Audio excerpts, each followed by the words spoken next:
Friends, China అకస్మాత్తుగా తమ దేశ ఎడారి భాగంలోకి కుందేళ్లను వదలటం మొదలుపెట్టింది. కుందేళ్లను వదలటం అంటే కొన్ని కుందేళ్లను వదలటం కాదు, వేరే దేశం నుంచి కుందేళ్లను చైనా తెచ్చి వదిలిన సంఖ్యను వింటే మీరు ఖచ్చితంగా ఆశ్చర్యపోతారు మిత్రులారా. ఏకంగా చైనా తమ ఎడారి ప్రాంతంలోకి 1.2 మిలియన్ల కుందేళ్లను విడుదల చేసింది. చైనా తమ సొంత ప్రయోజనం లేకుండా ఎప్పుడూ ఏ పని చేయదు అని చాలా దేశాలకు కూడా తెలుసు. చైనా ఇలా ఎందుకు చేస్తుందో ఈ వీడియోలో తెలుసుకుందాం. మన ప్రపంచవ్యాప్తంగా ఎన్నో దేశాలలో కొన్ని లక్షల ఎకరాలలో ఎడారి భూభాగం ఉంది. ఈ ఎడారి భూమిని దాదాపు చాలా దేశాలు సాగు భూమిగా మార్చాలని ప్రయత్నిస్తూ ఉన్నాయి. అందుకోసం ఒక్కొక్క దేశం ఒక్కో విధంగా ఎన్నో రకాల ప్రయత్నాలు చేస్తూనే ఉంది. ఇలా ప్రపంచవ్యాప్తంగా ఉన్న ఎడారి భూభాగాన సాగు భూమిగా మారిస్తే గనక ఎంతో మంది ప్రజలకు ఉపాధి కూడా లభిస్తుంది. ప్రస్తుతం చైనాలో ఒక పెద్ద సమస్య వచ్చింది. చైనా ఎడారులు ప్రతి సంవత్సరం పెరుగుతూ వస్తున్నాయి. అలాగే 1990ల గురించి చెప్పాలంటే ఎడారి మరియు బంజరు భూమి అయిన చైనా యొక్క డెజర్ట్ ఫీడ్ ల్యాండ్ దాదాపు 1.714 మిలియన్ చదరపు కిలోమీటర్ల విస్తీర్ణంలో ఉండేది. ఇది మొత్తం దేశం యొక్క భూభాగంలో 1/5వ వంతుకు సమీపంలో ఉంది.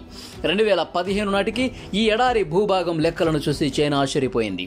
ఎందుకంటే 2015 నాటికి చైనా యొక్క డెజర్ట్ ఫీడ్ ల్యాండ్ ఎడారి ప్రాంతం 2.62 మిలియన్ చదరపు కిలోమీటర్లకు విస్తరించింది. అంటే చైనాకు చెందిన భూమిలో 1/3 ఎడారి ప్రాంతంగా మార్పు చెందుతూ ఉంది.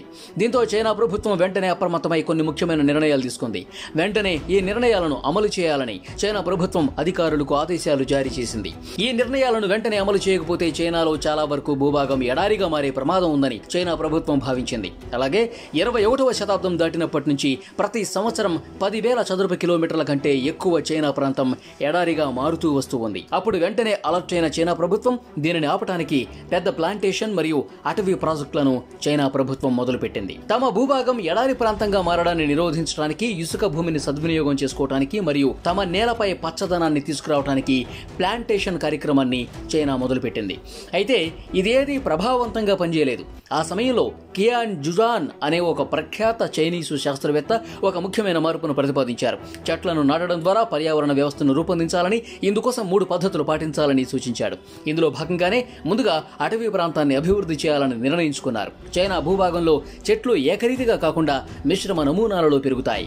మన ప్రపంచంలోనే అత్యధిక జనసాంద్రత కలిగిన చైనా తమ ప్రజలకు ఉపాధి అవకాశాలు కల్పించాలని నిర్ణయం కూడా తీసుకుంది. దీనికోసం చైనా ప్రాంత ప్రజలకు ఉపాధి అవకాశాలు కల్పించడానికి వ్యవసాయాన్ని కూడా ఇందులో ప్రవేశపెట్టింది.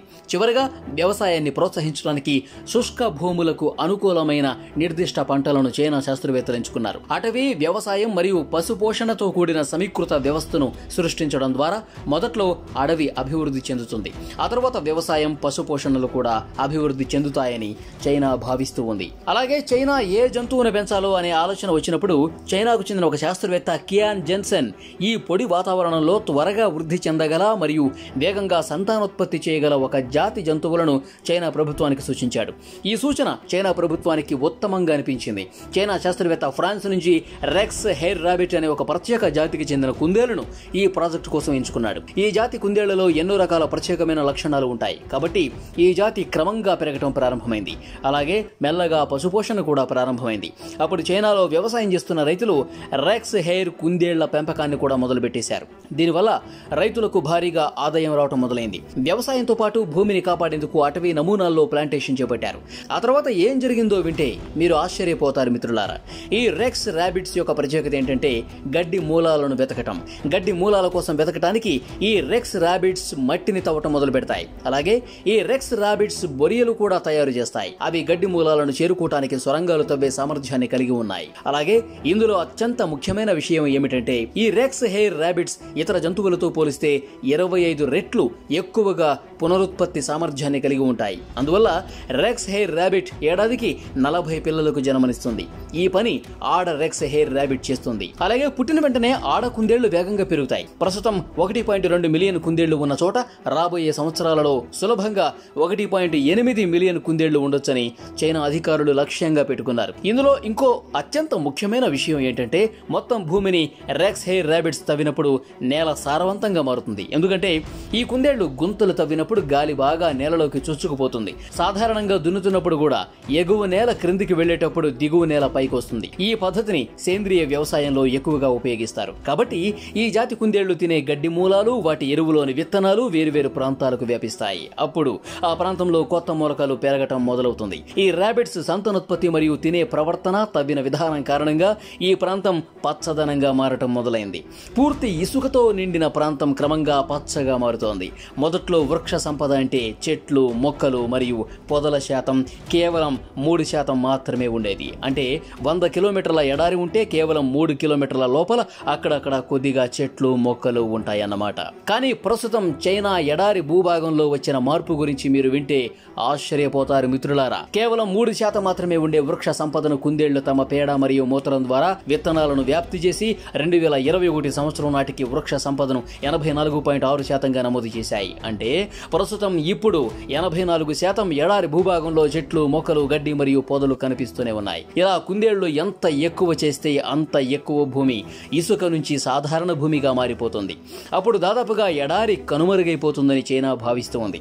ప్రస్తుతం చైనా ఎడారి భూభాగంలో కొత్త ఆకుపచ్చ పర్యావరణ వ్యవస్థ అభివృద్ధి చెందుతోంది. ఇది చాలా పెద్ద ప్రణాళిక.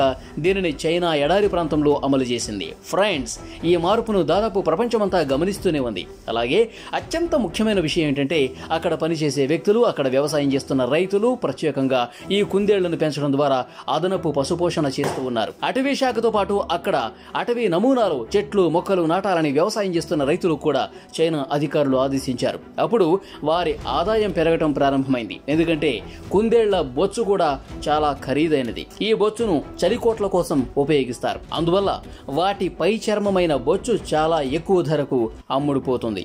అదనంగా కుందేళ్ల మాంసం చైనాలో పెద్ద ఎత్తున వినియోగిస్తారు. కాబట్టి ఆదాయంలో గణనీయమైన పెరుగుదల మొదలైంది.